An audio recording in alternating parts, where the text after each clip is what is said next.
Mais non, maman, regarde derrière toi, il y a quelqu'un. Je crois qu'il n'y a pas meilleure occasion qu'Halloween pour vous parler des choses hyper flippantes que les filles m'ont fait depuis qu'elles sont nées. Parce que oui, depuis que Flora est née, on a vécu des choses assez inexplicables. Et pourtant, on n'est pas forcément croyant de surnaturel, de paranormal, puisqu'on ne croit que ce qu'on voit. Avant que Flora naisse, franchement, on vivait assez tranquillement, on n'avait pas de trucs chelous ni rien. Puis Flora est née. Et les choses étranges ont débuté aux alentours de 6-7 mois. Les premiers événements.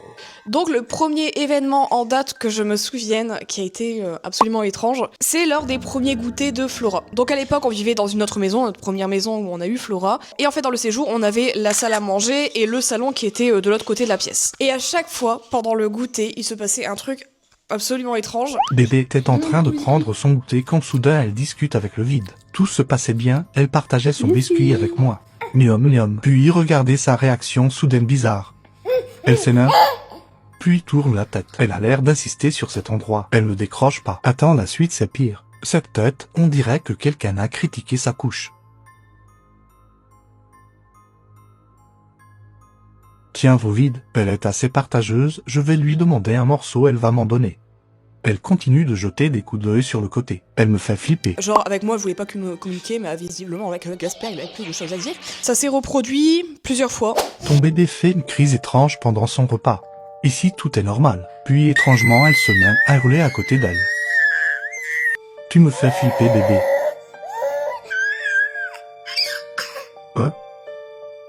J'ai décidé de refaire les trucs du filtre, voir si le filtre détecte quelque chose d'autre. Pour le moment, il n'y a rien. Ah ok bug. Tui bug. Troisième bug. Ok bon, on fait une pause. On reprend avec un autre filtre. Elle venait de recriser. Ok ici tout est normal maintenant. Il ne détecte plus rien, c'est chelou.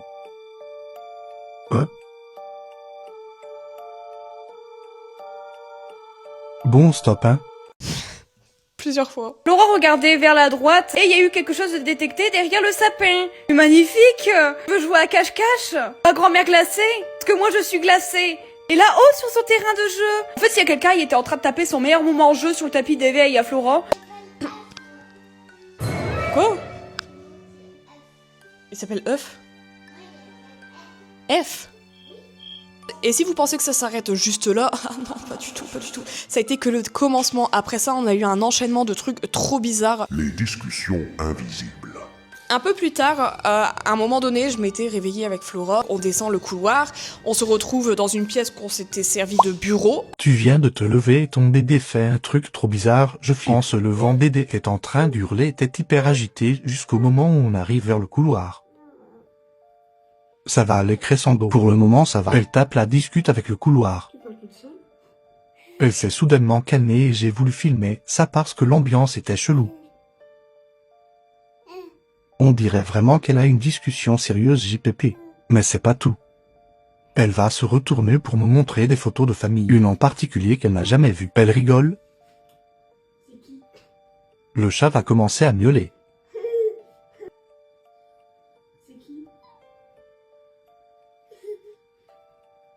Je suis seule à la maison quoi. Elle va vouloir descendre pour se diriger vers le couloir. Attendez, la suite est vraiment flippante.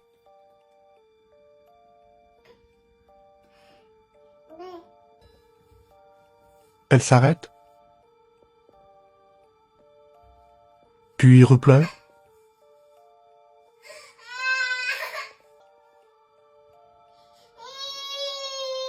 Voilà, Flora.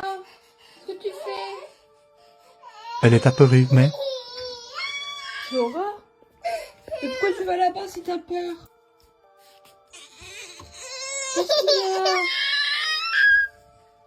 Viens. Elle fonce vers moi, j'ai failli tomber. Vous y comprenez quelque chose, vous? Le chat qui réagit, c'était pour m'abattre, hein, vraiment. Alors je vous avoue qu'à ce moment-là, j'étais vraiment contente d'avoir filmé parce que j'ai pu tout montrer à monsieur le soir même, et même lui... Waouh, chelou. Et après ça, justement, ça ne s'est pas arrêté puisque Flora, elle a continué à grandir, à marcher, et puis après, bah, elle parlait avec des trucs invisibles. POV, dont bébé s'est fait un ami imaginaire. C'est à maman, ça? Oui.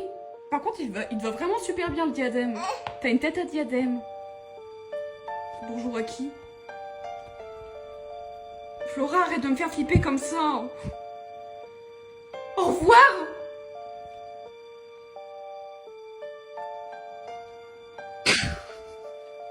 Qu'est-ce que tu fais? Qu'est-ce qu'il y a? Et puis, elle a commencé petit à petit à mieux parler. Il y a quelqu'un qui dort avec moi. Donc, elle a pu nous dire certaines choses, notamment un truc qui m'a fait horriblement flipper, c'est qu'une personne dort avec elle la nuit dans son lit. Ok. Et plusieurs fois dans la journée, pareil, elle me disait « Ah, il y a quelqu'un, il fait dodo en haut, il fait dodo dans mon lit. » À ça, nous, on a commencé aussi à avoir des trucs un peu bizarres à la maison. Étrange ou coïncidence. Un exemple tout bête qui nous a fortement choqués, fortement surpris. Souvent, dans la nuit, il se passait des trucs assez étranges.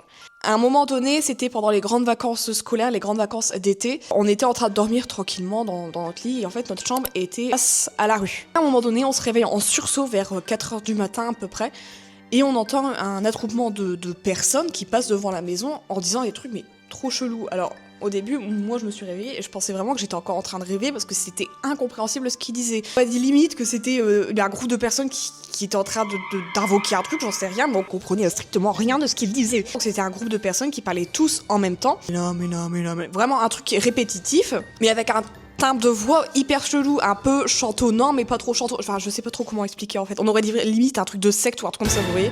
Je pensais que j'étais encore en train de rêver. Puis je tourne légèrement la tête et je vois monsieur qui est redressé aussi et qui écoute. On entend la même chose là. Ouais.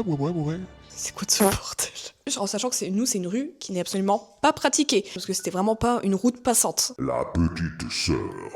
Et après, j'ai accouché d'Athéna. Athéna a 6 mois, comme Flora. Pile vers 6 mois, elle commence à nous faire des trucs trop chelous aussi. Notre bébé de 10 mois nous a fait un truc flippant en pleine nuit. Donc en ce moment, en fait, Athéna, elle est un peu déréglée depuis les fêtes. C'est-à-dire qu'elle s'endort vers 20h30, 21h, mais elle se réveille avec un regard d'énergie de fou à minuit, 1h du matin. Limite, elle est prête à prendre le petit-déj, elle saute dans le lit. Donc il y a quelques jours, en pleine nuit, comme d'habitude, elle se réveille à minuit, 1h du matin. Sauf que là, bon, elle était allongée, puis elle se redresse, s'assit dans le lit. Puis elle reste calme, bizarrement, d'habitude, elle fait la fête dans le lit, tout ça. Puis elle tourne la tête, parce qu'en fait, il y a notre lit, il y a la barrière de lit. Athéna, elle est à côté de la barrière de lit. La partie là, il y a un trou, il y a rien. Et dans la partie du trou, Athéna, elle tourne la tête. Et puis elle commence à discuter avec le vide, avec le mur. Elle raconte sa petite life, hein, elle rigole, elle se tape un fou rire. Avec monsieur, on se regarde tous les deux, on fait qu'est-ce qu'elle nous fait là? Elle répondait, enfin elle interagissait avec le mur, en mode elle faisait non, d'ailleurs ça je l'ai en vidéo. Un truc qui m'a fait flipper quand même, à un moment donné, Athéna, elle fait comme si elle allait choper un truc dans le vide. Elle tend la main comme s'il y avait quelque chose qui allait lui donner quelque chose. Il y a rien dans sa main, elle continue. Ça a bien duré 20-25 minutes, puis après, elle s'est allongée, elle a pris la tétée et elle s'est endormie. Ok. Bon, quelques mois plus tard, on déménage. Non pas parce qu'on avait des trucs trop chelous, parce qu'au final, on s'était un peu habitué au truc, quoi. Le premier déménagement. On plaisante avec monsieur justement dans la voiture en disant ouais bon tous les trucs là chelous qu'on a vécu là dernièrement ça va peut-être s'arrêter. Pas du tout. Ça s'est empiré. On arrive dans la nouvelle maison qui est beaucoup plus moderne, rénovée, etc. Qui était vraiment très très belle, mais dont on se sentait vraiment pas bien du tout là-bas. Et pareil, pendant la nuit, souvent on se réveillait en sursaut parce qu'on entendait des bruits de pas comme si quelqu'un courait dans la chambre des filles. Chaque fois on pensait que c'était Flora qui s'était réveillée ou Athéna et qui courait vers la chambre pour nous rejoindre dans la nuit. Ça arrivait assez souvent. Chaque fois on allait voir dans la chambre parce que ça nous avait surpris. Et à chaque fois, elle dormait profondément.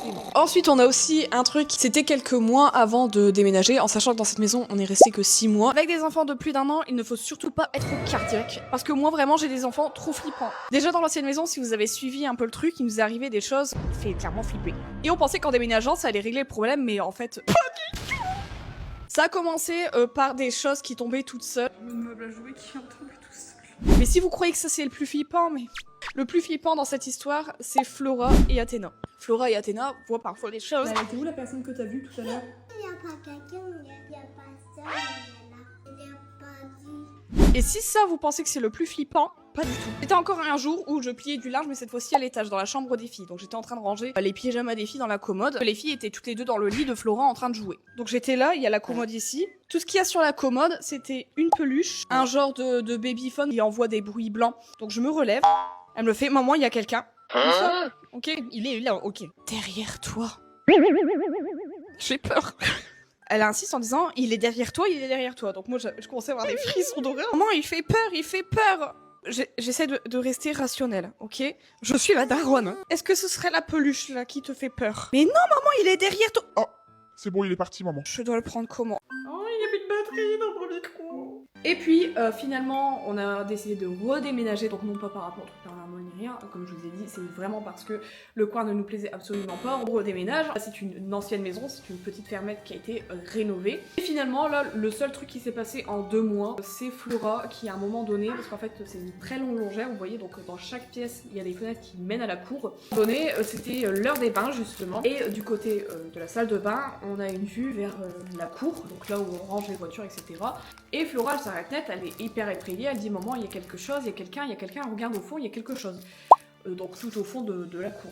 Donc nous on pensait que c'était un peu de la pareille d'Olive, vous voyez, peut-être qu'elle a peur du portail. Voilà, après on dit souvent que les enfants peuvent voir des choses jusqu'à 7 ans, on dit aussi que les enfants peuvent voir des amis imaginaires assez facilement. La vidéo se termine ici en tout cas, je vous souhaite une bonne fête d'Halloween. Nous ce sera un petit repas d'Halloween assez simple avec mon petit frère. Et méfiez-vous de vos enfants.